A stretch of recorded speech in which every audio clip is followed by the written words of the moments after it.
Hello, everybody. Welcome back to the We're Talking Movies show. As always, I'm Andrew DeVoe, and I'm joined by my forever friend, Cade Bonzel. And today we're doing a important movie in the horror genre and a popular one, but one that we both agree maybe people look at through rose-tinted glasses a little bit. We are looking at the original Friday the 13th from 1980. Cade, what's the good things you have to say about this movie before we get into the issues we have with this movie?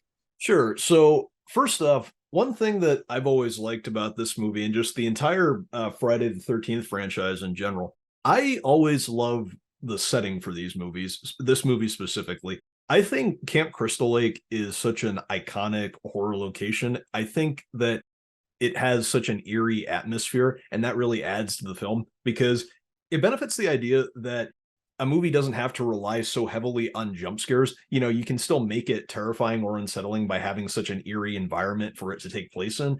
And I think, when you're watching the movie, you kind of do feel like you're in the middle of nowhere at the same time. And aside from that, aside from it being such, a sort of unsettling location, I think it's also a really beautiful location as well, which I think is unique in a horror film. Yeah, that's something that we don't really talk about too much, but the idea of the slasher at the summer camp, I think that wasn't really a trope until this movie came out. And since then it's kind of become almost a cliche in horror is, the masked killer in the woods heads at the summer camp. I mean, we can tie that back to Friday the 13th, and that's definitely a positive impact that it's had. Yeah, of course. And I think another thing that I wanted to bring up was, and this adds to the atmosphere, I think the cinematography in this movie, I think, is actually pretty decent.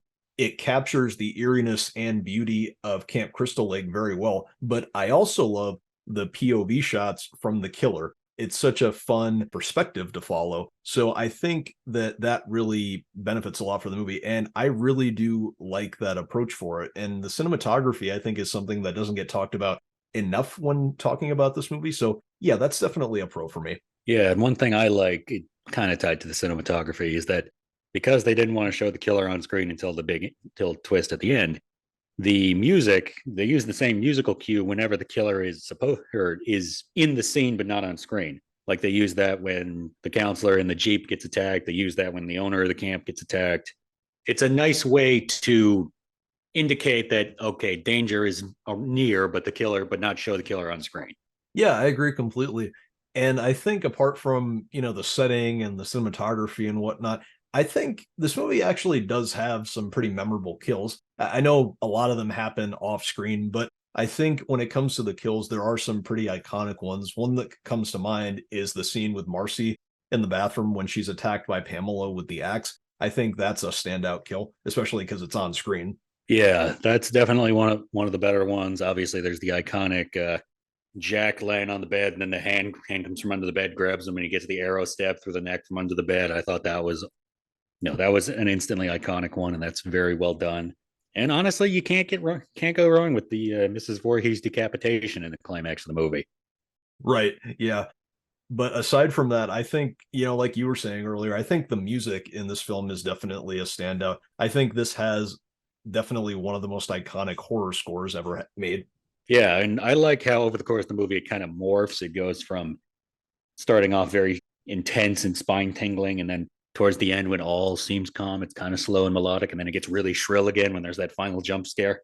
Yeah, absolutely. But I think other than that, one of my favorite things about this movie would have to just be the character of Pamela Voorhees.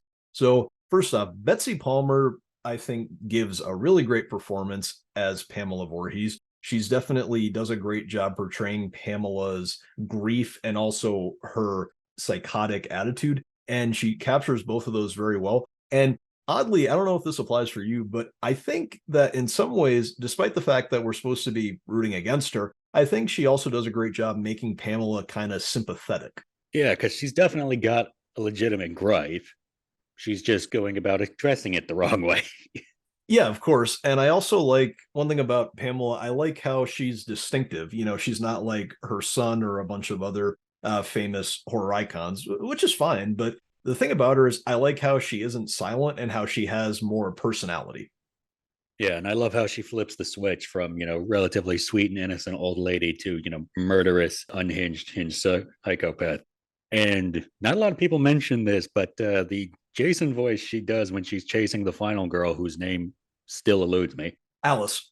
Alice, and we'll get into that in a minute. It's pretty damn creepy. And if I remember correctly, that was not in the script. If I remember correctly.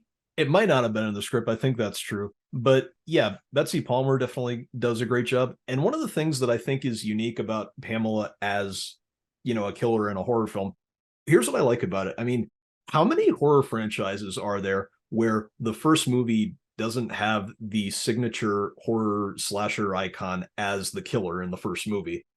People would usually look back at this franchise and think, okay, well, it's the first movie. If you've never seen these before, you think, okay, Jason must be the killer of this movie. But no, it's not. It's his mother. And I think that this movie is really unique in that way when it comes to all the horror franchises. Yeah, because every other major slasher franchise I can think of, like Ghostface was in the first Scream and there throughout the whole franchise. Freddy was there from the beginning of Nightmare on Elm Street. Yeah, Michael was there from the beginning of Halloween. Leatherface was there for the beginning of Texas Chainsaw Massacre. Yeah, it's a very that's one of the things that kind of makes this movie stand out, even though, and we'll get into it, it has not aged terribly well. Before we get into it, I just have just to balance out something I need to say in the cons. I want to say something funny about the pros. I love the backstory that the reason Betsy Palmer took this role is because it paid 10 grand and she needed 10 grand to afford a new car. Like Yes. that's the only reason she took the role. I just love that story. Well, hey, I'm glad that she needed it. She definitely gave one of the best horror performances of a slasher character in a horror film. Yeah, with not really that much screen time. I mean, is it 15 minutes, 20 minutes? Yeah, about 15 to 20 minutes, which is impressive. But yeah, maybe we should get into our cons now. I mean, do you want to start? Yes, and let me start with my biggest issue. With the exception of Pamela Voorhees and maybe Crazy Ralph, but even then, I feel like that's giving him too much slack. None of these characters are memorable or terribly interesting. Like, I mean, a minute ago, I didn't remember what the final girl's name was because they're all kind of just there to get killed. And that is not something that I like in any horror movie. I want to have at least one human character I can root, one, character I can root for somewhat. But in this movie, they're all just, they're there to get killed. They're there to have sex on screen, and that's it. Yeah, I will agree with that because here's the thing. So when I look at horror movies, to me, the best ones are the ones that had protagonists that you root for. And in all honesty, that's just not something that applies to me when I watch this movie. I mean, I know we're supposed to be rooting for Alice at the end, but the problem is I don't think she was explored enough in this movie to really root for her.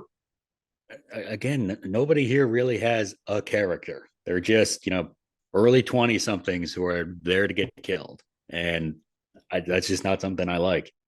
And another thing I really don't like is that most of the kills in this movie are done off screen. Yeah, that's also a con for me as well.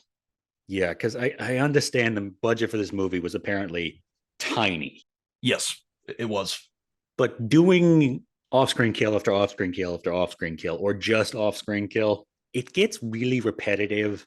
And I just think you could have found maybe a different way to shoot this.